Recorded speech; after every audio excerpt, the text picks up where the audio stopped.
I've always held a special place in my heart for my grandparents, a sentiment that dates back to my early years. Perhaps it was because my parents were frequently away due to work commitments that I found solace in the warm embrace of Grandma and Grandpa. My name is Hilda, and at 31 years old, I stand on the brink of motherhood, eagerly anticipating the arrival of my first child. In these final months of my pregnancy, excitement bubbles within me, yet it's tempered by a nagging concern. My husband, Owen, who just turned 32. My worry stems from the subtle transformation I've observed in him. Lately, he's grown increasingly irritable, a phenomenon that coincides with what experts term digital caregiving. It was during an incident at my grandparents' house, where Owen was setting up their Wi-Fi, that his frustration reached a crescendo. Despite my grandparents' lack of need for Wi-Fi, we visited them occasionally. However, Owen's annoyance was palpable when he couldn't access his favorite paid movie site. He grumbled incessantly, even though my grandparents had personally funded the installation to accommodate his interests. His discontent seemed boundless, and he criticized every aspect of the installation process. My grandmother tried to correct his mispronunciations, pointing out that it was Google, not goggles, and Chrome, not columns. But her corrections only elicited a loud click of his tongue in response. I empathized with his frustration, but it left me with a sense of unease that defied explanation.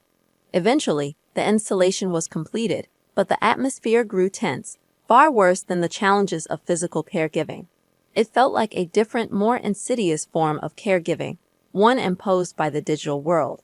I attempted to reason with Owen, suggesting that there were computer classes available for the elderly, that he could learn from someone else.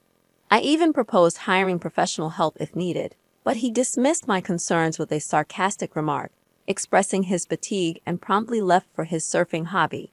This behavior was a departure from the man I married, a man who was once patient and kind. In the wake of his temperamental outbursts, Owen's attitude seeped into our home, leaving me feeling abandoned and helpless. I found myself seeking refuge at my grandparents' house, where I unwittingly vented my frustrations. My grandparents, wise in their years, offered a perspective that struck a chord with me. Perhaps, Grandma gently suggested, your husband feels like the impending arrival of the baby is pulling you away from him. The reason my love for my grandparents runs deep is their invaluable life experience, which they generously share as guidance. One evening during a visit, as I prepared to bid them farewell, my grandmother, in her thoughtful way, acknowledged the challenges of managing household chores while pregnant. She handed me a dish of homemade mac and cheese, a small but heartfelt gesture. However, when I served the same mac and cheese for dinner at home, my husband's complaints were swift and unrelenting. Ignoring his grumbles, I gently caressed my growing belly, now more susceptible to frequent kicks and agonizing back pain. My grandmother had prepared the meal with my condition in mind, but the issue went deeper.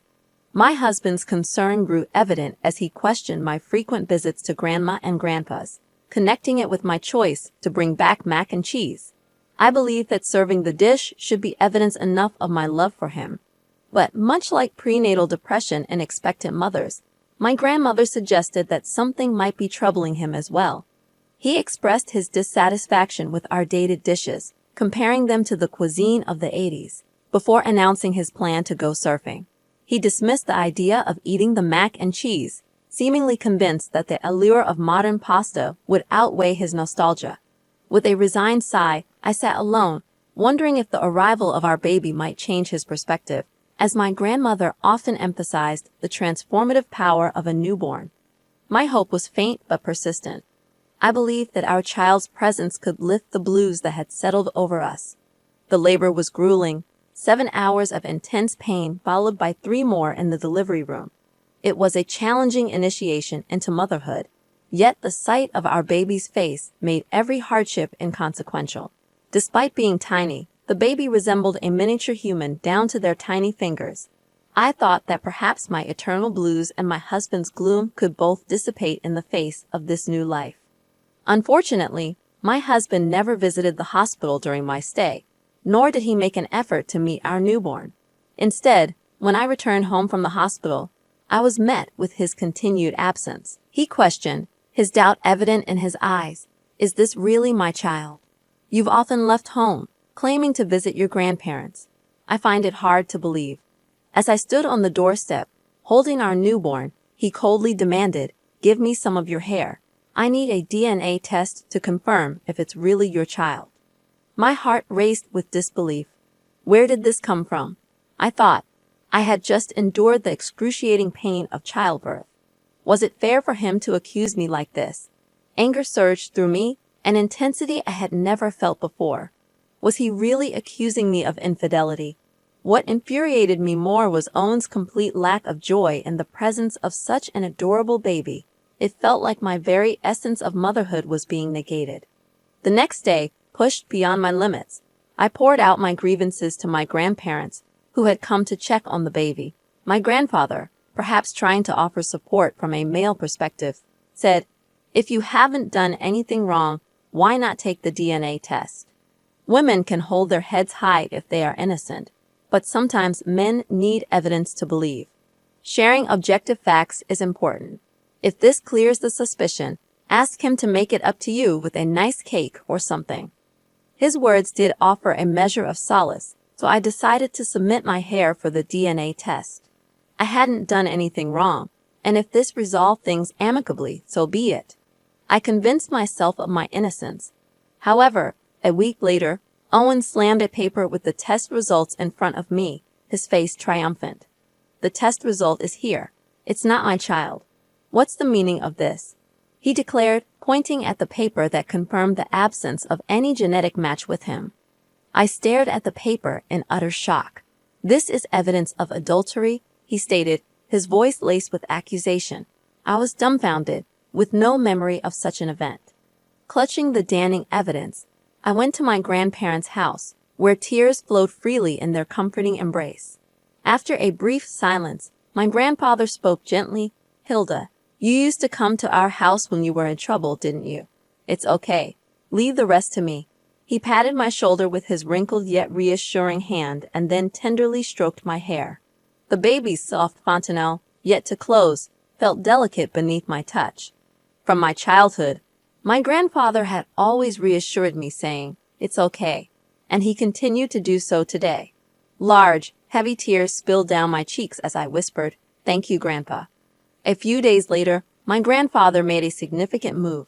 He called Owen, summoning us all to their home for a weekend discussion, a discussion inevitably leading toward divorce. Owen arrived, his arrogance evident as he looked down at me, deliberately placing the DNA test results he had shown me earlier onto a table. While my parents were aware of the impending discussion, only the four of us, my grandparents, Owen, and I, were present, per my grandfather's decision. "For now, leave it to me," he had said. As we gathered in the living room of my grandparents' house, my grandfather began the conversation. He distributed copies of the DNA test results, irrefutable proof that there was no blood relation between Owen and the baby. Everyone examined the paper, and my grandfather proudly stated, "This is from Adam's clinic, as written here. There's no denying it." Owen, clearly baffled, asked about the appraisal. "What appraisal?" he questioned, his confusion evident. With an ominous chuckle, my grandfather placed some similar-looking hair on top of a copy of the appraisal result that Owen had prepared. "This is a genuine document from Adams Hospital where the DNA test results are recorded," my grandfather explained. "I had a test done to check the relationship between Grandma and her daughter. In other words, between Hilda's mother and her." I blinked in confusion, struggling to comprehend the situation. "Why?" I stammered, trying to make sense of it all. "Take a good look, Hilda," my grandfather grinned. Compare this DNA report with the one he brought. The format, the style of the document, completely different. Beads of sweat formed on Owen's forehead as my grandfather continued. He recounted how, feeling slighted by Owen's suggestion that I attend computer classes for the elderly, he had indeed attended one. There, he had met a doctor from Adams Hospital. The doctor's familiarity with an appraiser led to an unexpected turn of events. When I saw the appraisal result that Hilda brought, I wondered why it was done at Adams Hospital instead of the Harris Maternity Clinic. where Hilda gave birth, my grandfather explained.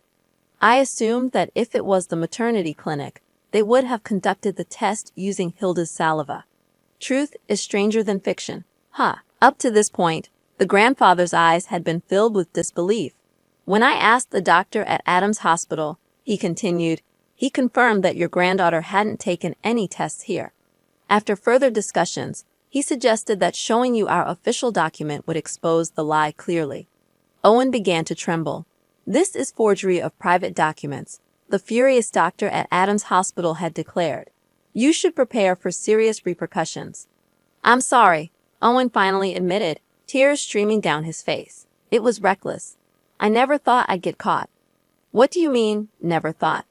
That makes it even more unforgivable, the grandfather reprimanded sharply. I have no intention of forgiving you. I want to make this a tale to take to the grave. Let me tell you how I uncovered the lie. The roles of detective and suspect reversed. Listening to Hilda's claim, the grandfather decided to investigate using the computer skills he had recently acquired. With practiced movements, he logged into the computer and performed a search.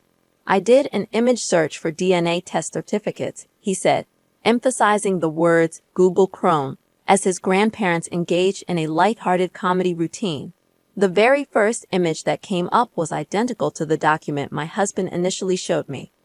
Owen, now sobbing, was handed a bundle of papers by the grandfather. Naturally, we're curious about the motive behind this forgery, the grandfather said, his tone stern. I hacked into your computer. Upon hearing about Owen's surprisingly technical skills, he reflexively raised his head in astonishment. Hacking. It wasn't just him who shouted, I did too. To be precise, I snooped into your computer, the one in your room. How did you know the password? It must be 4646 or 4633. Owen stammered in surprise. I heard it from a retired cop I met in a computer class. I said, explaining further. The surfers around this area mostly use 4646 or 4633 in their pins. Ah, Owen exclaimed in realization. It means going off. Exactly, I confirmed. The senior network at the computer class is something to be feared. So I tried inputting it on a whim, and lo and behold, I got access just like that. Grandpa continued, his excitement palpable. But cracking the password is impressive. But there's more. You know, when you look at the timeline on Google Maps, it shows all of your activity history. Sweat dripped from his chin onto the table. The ink on the fake DNA test report is smudging, so I investigated. And just so you know, this wasn't taught in class. I found this method by searching tirelessly to protect my precious grandchild. I searched for all the days when Hilda came to vent and the days you went surfing. I was shocked. All the destinations were shady motels. Here's the printed proof, Grandpa declared, slamming a stack of papers onto the table. But this alone won't. No, this is more than enough, don't you think? Ready to confess. Owen hesitated, but before he could respond, Grandpa ignored him and brought over a tablet. I borrowed all the data saved on your computer. Allowing messages to be viewed on the computer backfired on you. Flirting with this woman called Mally, I've transferred all that data onto this tablet. Grandpa opened the tablet screen, revealing a flood of evidence of Owen's infidelity, including messages like, Hotel Lagoon was nice, and I really want us to be a real couple soon. Winky face. Owen couldn't say a word anymore. It was you who told me to go to the computer class, wasn't it? Grandpa delivered the final blow, his voice firm with disappointment. How dare you neglect your heavily pregnant wife at such a delicate time? Realize the lowly act you have done as a man. You don't deserve to be the father of my adorable great-grandchild. You framed Hilda for cheating, hurt her, and used your own child as an excuse to frolic with your mistress. It's absolutely disgraceful. You deserve to be punished. Owen could only bow down in submission as Grandpa added insult to injury. I've copied the forged data from the DNA test report you made as evidence of your criminal activity, he said, rendering him completely incapacitated. Naturally, I ended up deciding to divorce him right after giving birth. But I received a hefty amount of compensation for his adultery, And of course, from his mistress as well. I made him pay child support in a lump sum. So financially, I've gotten a bit comfortable. I'm thinking of looking for a daycare for my child to attend soon. As the saying goes, when the money is gone, so is the relationship, and it was exactly the case with him and his mistress.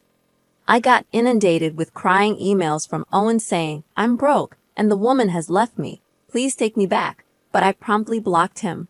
More importantly, he's being sued by Adam's clinic for forging private documents. There's no way I could reconcile with such a person. Meanwhile, my child has been lovingly welcomed by my grandparents. Recently, they've started to chuckle at the sound of the bell when hitting a stuffed roly-poly toy with their fist. Children grow up fast. Looks just like Grandma, doesn't she? She's going to be a beauty, Grandpa says. No way, she's going to be much more beautiful than me. Grandma laughs too. Let's take pictures and make a photo movie. A baby's face changes every day. Grandpa, in a good mood, heads to his beloved computer. Thank you, Grandpa, Grandma. I really love you both. Thank you for watching the video all the way to the end. If you resonated with the content, please leave a positive rating and a comment.